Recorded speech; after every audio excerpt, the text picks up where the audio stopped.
जय Shri Radhe Krishna. I hope आप सब लोग बहुत अच्छे होंगे। चलिए प्रकृति पुरुष तथा चेतना इस अध्याय को आगे बढ़ाएंगे कि श्री कृष्ण क्या कहते हैं इस अध्याय में। तो यहाँ पर श्री कृष्ण ये बता रहे हैं कि आखिर एक संसारिक जीव को, एक भौतिक जीव को किस तरीके से परम गति की प्राप्ति हो सकती है। तो यहाँ पर श्री कृष्ण इस चीज़ को बता रहे हैं। तो यहाँ पर श्री कृष्ण कहते हैं, क्षेत्र क्षेत्रज्ञो एवं अनंतरम ज्ञान चक्षुषा भूता प्रकृति मोक्षम च ये विदु यान्ति ते परम। यहाँ पर भगवान ने कहा कि अगर कोई परम गति को चाहता है तो यहाँ पर श्री कृष्ण कह रहे हैं अर्जुन से कि अगर कोई चाहता है कि वो इस आवागमन से मुक्त हो जाए, उसे परम गति प्राप्त हो, या किसी को वैकुंठ की इच्छा प्राप्त करने की है, भगवत भक्ति प्राप्त हो, तो यहाँ पर श्री कृष्ण कह रहे हैं कि उसे सबसे पहले क्या करना पड़ेगा, उसे ज्ञान के चक्षुओं द्वारा, और यहाँ पर श्री कृष्ण कह रहे हैं कि शरीर और शरीर के ज्ञाता के अंतर को देखना पड़ेगा। श्री कृष्ण कहते हैं कि जो इस चीज़ का अंतर को देख लेता है, जो ये जान लेता है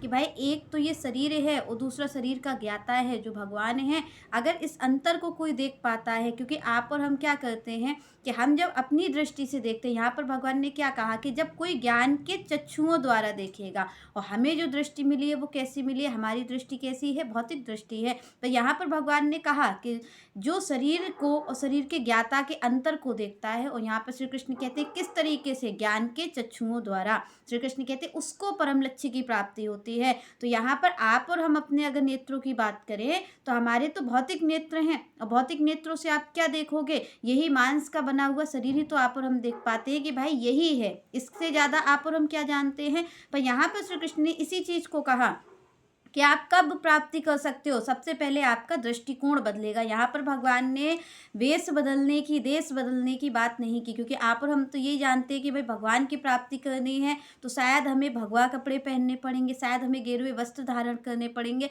शायद हमें बड़ा बड़ा तिलक लगाना पड़ेगा, या फिर हमें किसी तीर्थ स्थल का वास मिलेगा, तब हमें भगवान की प्राप्ति होगी। पर यहाँ पर श्री कृष्ण ने स्पष्ट रूप से कहा कि भगवान की प्राप्ति कब होगी, कब होगी श्री कृष्ण की प्राप्ति, कब आप इस आवागमन से मुक्त होंगे, जब श्री कृष्ण का सबसे पहले दृष्टि बदलेगी।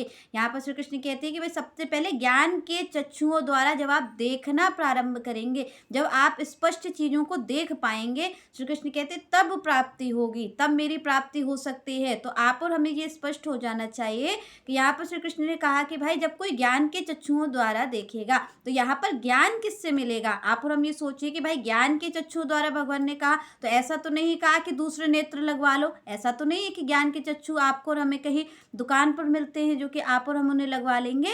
पर यहाँ पर ये किसके द्वारा मिलते हैं, क्योंकि यहाँ पर जब भगवान भी विराट स्वरूप दिखाते तब भी यहाँ पर अर्जुन को भगवान ने दिव्य चक्षु प्रदान किए हैं, तब अर्जुन उनके स्वरूप को देख पाए। तो श्री कृष्ण ने कहा कि ये जो भौतिक जीव है, जो कलमश जीव है, वो मेरा दर्शन कैसे करेगा। तो श्री कृष्ण ने कहा उसके लिए उसको ज्ञान के चक्षु चाहिए। और ज्ञान के चक्षु कहाँ से मिलेंगे, जिसको स्वयं भगवान कहते हैं कि प्रथम भगति संतन कर संगा दूसरी रतिमम कथा प्रसंगा। तो यहाँ पर श्री कृष्ण ने कहा ये जो ज्ञान है, ये ज्ञान कहाँ मिलेगा, ये जो ज्ञान के चक्षु हैं ये किसी डॉक्टर के यहाँ नहीं मिलते जो आप और हम लगवा लेंगे। तो ये ज्ञान के चक्षु आखिर कहाँ मिलेंगे, जिसकी भगवान बात कर रहे हैं कि इनके बगैर उनको नहीं देखा जा सकता, इनके बगैर शरीर और शरीर के ज्ञाता के अंतर को नहीं देखा जा सकता। तो जब तक हम इस अंतर को देखेंगे नहीं, तब तक हमारी मुक्ति नहीं है, तब तक भगवान ने कहा कोई परम गति को प्राप्त नहीं कर सकता जब तक उसके पास ज्ञान के नेत्र नहीं होंगे।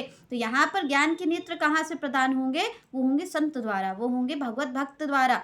तो यहाँ पर श्री कृष्ण कहते हैं कि भाई जब कोई भक्त का संगत आप और हम करेंगे, जब कोई भक्त की संगति करेंगे या फिर कोई संत की संगति करेंगे, और जब वो कथाओं के द्वारा, जब वो अपने ज्ञान के द्वारा हमें भी वो ज्ञान प्रदान करेंगे जिससे हमारी दृष्टि बदलेगी, भगवान कहते हैं तब जा करके, तब कोई मेरी प्राप्ति को कर सकता है। तो यहाँ पर सबसे मूल में अगर कोई है तो वो है संत। यहाँ पर भगवान ने भी कहा कि भाई ज्ञान कहाँ से मिलेगा, ज्ञान तो आपको कोई संत ही दे सकता है।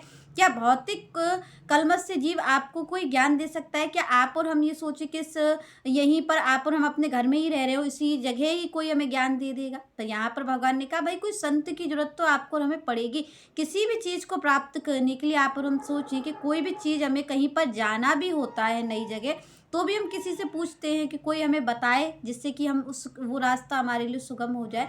तो यहाँ पर भगवान ने इसीलिए कहा कि भाई अगर सबसे पहली बात ये है कि जब कोई भगवान की प्राप्ति करेगा तो उसके लिए उसको इस अंतर को देखना बहुत ज़रूरी है। जब वो इस शरीर में ही भगवान का दर्शन करेगा, जब प्रत्येक जीव में भगवान का दर्शन होगा, तभी उसको भगवान की प्राप्ति हो पाएगी। पर ये दर्शन होगा कैसे? कैसे आप और हम ये समझेंगे कि सिया राम में सब जग जानी। यहाँ पर तुलसी बाबा ने कहा कि भाई सिया राम में सब जग जानी। मैंने तो इस संसार में जितने भी लोगों को देखा है उसमें हमें भगवान ही नज़र आते, सब में भगवान का ही दर्शन हो रहा है। पर आप और हम देखें कि हमें जाकर के संत में भी भगवान नजर नहीं आते, और किसी की बात क्या, भगवान में भी भगवान नजर नहीं आते। तो यहाँ पर श्री कृष्ण ने कहा कि भाई सबसे पहला दोष किसका है? दृष्टि का है।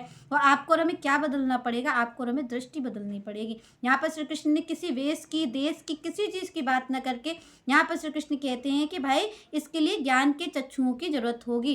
ज्ञान के चक्षु कहाँ पर मिलेंगे? वो मिलेंगे किसी संत के पास, किसी भगवत भक्त के पास। वही आपको ज्ञान के द्वारा भगवान की कथा लीलाओं को सुना करके जब वो आपके इस अंधकार को दूर करता है, जो आपका अज्ञान का अंधकार है, जो आप और हम ये समझते हैं कि हम ही सब कुछ हैं हमें भगवान की प्राप्ति कब हो सकती है? जब हमारा इस शरीर का, जो हमें लगता है कि हम केवल देह ही हैं, जब हमें अपनी प्राप्ति होगी, जब जीव स्वयं अपने आप को समझेगा, तब वो भगवान को देख सकता है, तब वो भगवान की प्राप्ति कर सकता है। तो यहाँ पर इसीलिए भगवान ने कहा कि ये जो उनकी कथा है, जो कि ये कथा है, ये कथा कैसी है? ये कथा अमृत के समान है। तो जब इस कथा के ज्ञान के द्वारा जब आप और हमारा अज्ञान का अंधकार दूर होता है, तब हमें भगवान की छवि अपने अंदर नजर आती है। जब अंदर नजर आती है, जिसको भगवान स्वयं में नजर आ जाएंगे, तो भगवान उसको फिर कण कण में भी दिखने लग जाएंगे। तो यहाँ पर श्री कृष्ण ने कहा कि भाई अगर कोई मेरी प्राप्ति करना चाहता है तो सबसे पहले उसे क्या करना होगा? उसे सत्संगति करनी होगी, उसे साधु संत से भक्त संग करना होगा,